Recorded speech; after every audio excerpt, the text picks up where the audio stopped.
Hi everyone and welcome to Newegg TV. My name is Paul and today we're going to be talking about the monitor category store here on Newegg.com. So if you're viewing this from the monitor category store page on Newegg.com, welcome, and we hope this video teaches you a little bit more about computer monitors.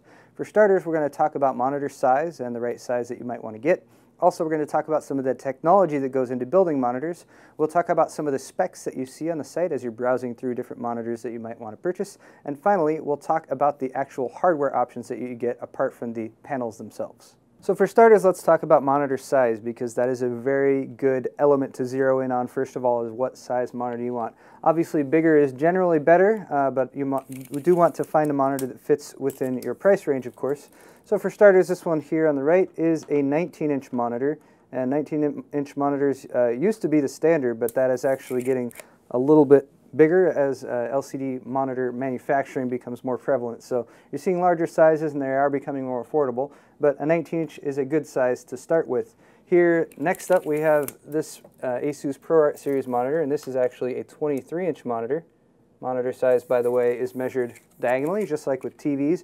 However, different from TVs is that monitors generally have more pixel density, and that means that you can sit closer to them. So when you're sitting in front of your monitor at home, there is a lot of different measurements that you might take to say, what size monitor do I want? But usually if you take the size of the monitor itself, and this HP one here is a 30-inch monitor, this is a really big one, take that size, multiply it by 1 to 3, and that's about the range distance that you might want to sit in front of the monitor. Also, if you are sitting in front of your monitor for long periods of time, remember the 20-20-20 rule. That is, for every 20 minutes that you sit in front of your monitor, you'll want to take a 20-second break to stare at something 20 feet or more away from you. So next up, we're going to talk about the technology that goes into these flat panels. And speaking of flat panels, there is an older technology that's called CRT, or cathode ray tube. And you will still see those monitors around. They do still work. They're the ones with the big plastic housing on the back. But generally speaking, those are somewhat obsolete. Again, they will still work, but they're large, they're heavy, they use more power, so you won't really find them for sale as much anymore. For the purposes of today's video, we're going to be talking about LCDs, which is the most prevalent technology right now in monitors. And we're going to be talking about monitors that plug into a home computer as opposed to, say, a high-definition television. So an LCD, such as any of these here, actually has multiple layers built within the chassis that make up the actual LCD panel as well as the backlight. The ones you generally want to concentrate on are the LCD panel in the front and the backlight behind it that provides light to the LCD panel, because LCDs, liquid crystals, do not inherently emit light.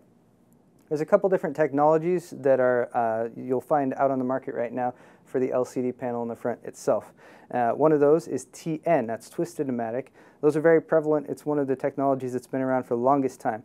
So there's a lot more manufacturers that create those, therefore the prices on those, generally speaking, are less than the other variants, such as the IPS monitors here on the left. The other thing about twisted pneumatic is they generally have very good response times. So particularly if you're playing video games or you're watching movies, that sort of thing, twisted pneumatic panel is a good way to go for both of those reasons. I just did mention IPS though, and that's another technology that they can create that LCD panel from. IPS stands for in-plane switching, and generally speaking, IPS monitors will have better color depth, so you actually be able to see more colors. Also, IPS panels will have a wider viewing angle, so if you're getting a monitor and say you want to also be able to sit on your bed and watch movies on the monitor or something like that, you might consider an IPS for that reason. IPS monitors, again, also have that enhanced color depth, and for that, I'm going to need a whiteboard. So now I'm going to subject you all to some math as well as my poor penmanship on the whiteboard here, but that is to give you a better explanation of color depth. And color depth is a very important factor, especially if you're going to be using your monitor for a particular purpose. Now for most folks, if you're just going to be playing games or watching some movies, that sort of thing, then a basic 6-bit panel is just fine. But basically you'll have a bit rate that will determine your color depth, and the greater depth of colors, or the greater number of colors that your display can recreate, well, the greater depth of color. And essentially, if you're doing content creation, if you're doing video production like we do, if you do a lot of photo work, editing raw photos, for example, you will want to get as great a color depth as you possibly can, and that's just to make sure that you're reproducing those colors accurately. You also will want to calibrate your monitor to make sure that you're doing that correctly, but there's software you can get for that. So for our purposes, color depth. All of your LCD is created by pixels, and each pixel in an LCD actually has 3 subpixels. Typically, it is a red, a green, and a blue. There's a few other variations of that, but again, that's the standard. So for each pixel, 3 subpixels, and then you'll have a different bit rate per pixel. So if we go back in time a little bit, we used to have 4 bits per pixel displays, and basically, if you have 4 bits, each bit is a binary digit. A binary digit can be a 0 or a 1, so there's 2 states that a bit can be in. So for 4 bits, you have one of 2 options here, here, here, and here. That equals 2 to the 4th power. 2 to the 4th power is 16. We have 3 subpixels, so each subpixel can display 16 different colors. 16 times 16 times 16 equals 4,096 different color variations that we can get. These old high color monitors actually had a transparency pixel built in there as well, but that's essentially how you figure out how many colors your panel can display.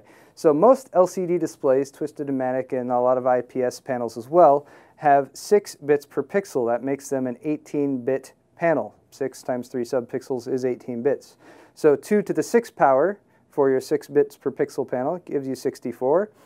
Each of those subpixels can display 64 types of colors, so 64 times 64 times 64 equals 262,144. And this, by and large right now, is what most displays out there are actually capable of. We'll come back to that number in just a second. Now, if you want to move up the gamut a little bit to true color, and that is what a lot of you might see if you're going into your Windows settings and you have your different color options there, that's 24-bit color, and that is much more the standard, especially if you're doing content creation. You can get an 8 bits per pixel true color panel. That's 2 to the 8th power. That gives you 256 possible states that each subpixel can be in. 256 times 256 times 256 is 16.7 million colors. So you can see how just jumping from 6-bit to 8-bit gives you so many different other colors that you can actually have in a panel. Now, you can even step up to deep color, and these panels will typically be much more expensive. These are generally professional level panels that are designed for content creation. That's 10 bits per pixel, 30-bit panel. 2 to the 10th is 1,024 different states each subpixel can be. 1024 to the 3rd is 1.07 billion colors, and that just gives you an idea of the depth of color you can get by jumping up the line to the different types of panels that are available. Now, going back to this number right here, 262,000, you will find a lot of 6-bit LCD panels that can natively display this much, but you'll actually find that they show they can actually do 16.7 million or 16.2 million colors. How do they do that? Well, there's 2 ways they can do it. One is called dithering, and that's by taking pixels that are right next to each other and making them a shade of that color so that when viewed together, the human eye sort of tricks you into thinking that that's an additional color. The other method is called frame rate control, and that's by basically flashing that pixel between 2 or 3 different colors, and that will actually effectively make you see a color. So it can effectively reproduce this type of color, but it's still not quite that same true color you get from an actual 8-bit panel. Next up, we're going to talk about backlighting, and that's the portion of the panel that actually creates the light that's projected through the LCD panel, so you can see the image that's on the screen. Here on the left, we have a typical CCFL backlit LCD. CCFL is cold cathode fluorescent lamp. If you're in an office building and you have lights above your head, chances are those are CCFLs. CCFLs tend to be a little bit thicker than LED backlit displays like this one, and they do use a little bit more power as compared to LEDs, but they are still perfectly viable, so that is an option. Chances are if you see a flat panel display and it doesn't say what kind of backlight it has, it's probably CCFL. Here on the right we have an LED backlit monitor, so it's got the LCD panel in the front, LED lighting in the back. And you'll notice that this is a bit thinner. That is one of the benefits of LEDs. LEDs backlighting also uses less power as compared to CCFL, so that's another factor that you might want to take into consideration. In the future, what we're going to have is OLEDs, and OLEDs is organic light emitting diode as opposed to just light emitting diode. And the benefit of OLEDs is that they can be super, super thin. It's somewhat like an LCD panel that can create its own light. So for instance, at CES this year, we saw 50-inch plus panels, OLED panels that were just about that thin. Next up, we're going to talk about some of the specs that you might see while you are perusing the monitors available at Newegg.com. And for starters, we're going to talk about resolution. And resolution is generally defined by a ratio, and that is the ratio of pixels vertically to horizontally, or horizontally to vertically. So what you'll find most often is monitors that have a 16:9 aspect ratio. You can also find 16:10 aspect ratio. You can find 4:3, which is the older style, more square TV type monitors as well, but typically you'll see widescreen monitors such as these right here. So you can find lower resolution monitors like the one on the right over here, but generally speaking, if you want to be able to display HD content, you'll want to get a 1920x1080 resolution monitor, and that will allow you to display what is currently defined as HD, which is 1080, 1920x1080. In the future, we will have 2K, 2K, 4K, and even 8K monitors available. That's in the future. For now, stick with standard HD. Now, the monitor on the left side over here actually has a higher resolution. This is 2560x1600. 2560x1600 is a much higher resolution. You'll get much more screen space. Obviously, it is also a much larger monitor at 30 inches. And typically speaking, those higher resolution monitors are used either in workstation production facilities where you actually need to have much more screen space to see what's on the screen, or in gaming tests where you need to stress out, for instance, a really high-level video graphics card. You will want to plug it into a high resolution monitor so you can actually max out that card. And in case you're wondering, that's an HP ZR30W. Another spec that you'll see is refresh rate, and refresh rate essentially tells you how many times per second the image on the screen is refreshed and reproduced, on the screen itself. A typical refresh rate is 60 Hertz, that's 60 times per second, and a lot of scientists will tell you that that is about the maximum that the human eye can perceive. However, you will find refresh rates that are higher than that, up to 120 Hertz, and a lot of people will tell you that if they look at a 120 Hertz refresh rate monitor as compared to a 60 Hertz refresh rate monitor, that the image will appear a little bit more distinct and sharp. The next spec that you might see is brightness, and brightness refers to the amount of luminance that can be produced by the backlight. This is not to be confused with contrast ratio, which is the ratio of peak white to black that can be displayed, but we'll come back to that. Brightness is measured in CD/M squared, and that stands for candelas per meter squared. It's a measurement of luminance, and this, generally speaking, is a matter of preference as well as where you'll be viewing your monitor. So if you have your monitor in a very low light setting, you can generally do with a lower brightness rating. However, you have a lot of ambient light in the room that you usually use your computer in, you might want to look for a higher brightness. The next spec that you'll often see very prominently advertised with monitors is contrast ratio.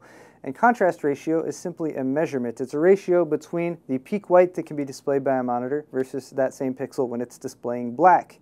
Now I'm just going to come right out and say it. A lot of contrast ratios that you'll see out there are complete bunk. And this reason for this is because it's a ratio. And essentially you can measure that ratio by turning the pixel completely off, which in a lot of events can lead to a ratio that is infinite. So you'll see contrast ratios that are advertised 20,000, 50,000, a million or more, and they look like really big and impressive numbers. In fact, actual scientifically measured contrast ratios in a good range is going to be about 1,500 to 1, maybe up to 2,000 to 1. And if you actually see those numbers advertised, then chances are they might be more accurate.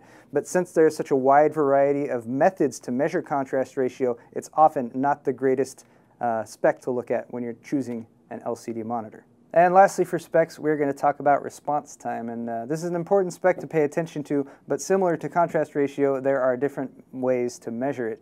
A very standard way to measure it that you will see is G2G, or gray to gray response time. And that is the amount of time it takes one of these pixels on the screen to go from gray all the way to white, all the way back down to black, and then back to gray again.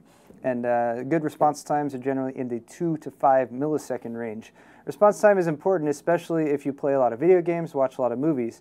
What low response time can lead to is ghosting, and basically that is if there's movement on the screen. So for instance, if I am to move this Newegg TV window from one side to the other, if there was low response time, you might see a brief ghost of the image that sort of stays there before the pixels have time to jump back to display what they're supposed to be displaying. Next up, we're going to talk about some hardware features, and one of the very important ones is how you actually connect the monitor to your computer. Fortunately, our Asus ProArt series here has most of the active ones that are available today. Don't worry about these on the right because those aren't video connections. For starters, this one right here is a D-sub port. The plug there is actually a D-sub. It has an RGB connection. That's an analog connector, so these are slightly older methods of connecting your monitor. Still works just fine, but if, for instance, your computer only has an analog RGB out, you will definitely want to get a monitor that has that available. That, or you will maybe want to find an adapter, because DVI plugs can be adapted to analog interfaces. Speaking of DVI, that's the next plug right here. This is digital video interface. This is probably the most prevalent right now with monitors that are out on the market. There's different variations of DVI. If you have a higher resolution monitor, chances are you will have a dual link DVI that simply provides more bandwidth so you can actually push a higher resolution image to the monitor. Next to that is HDMI, and that's another standard that you will find in a lot of monitors, also in a lot of HD TVs.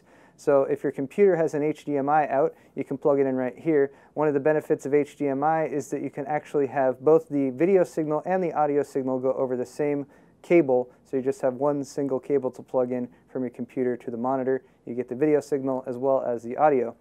Next to that is a DisplayPort plug, and DisplayPort is another similar to HDMI connection.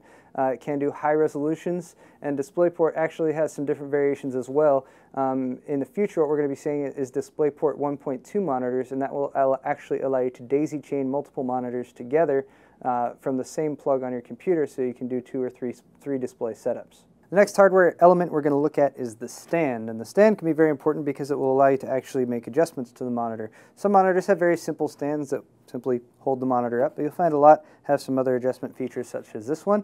This one will allow you to tilt the monitor, so you can go forward or backwards. They can have a negative or a positive tilt, so you can adjust that to your preference. Some will also have a swivel setting, so you can actually swivel the monitor in that direction. And then this one also has a height setting, so you can actually drop it down. It can lock when it's dropped down, or you can raise it up to suit your taste for how high you want the monitor to be off your desk. And our ProArt series over here also has pivot adjustment.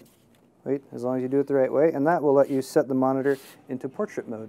And lastly, there are some add-ons a lot of monitors have that aren't necessarily required, but they may be of interest to you.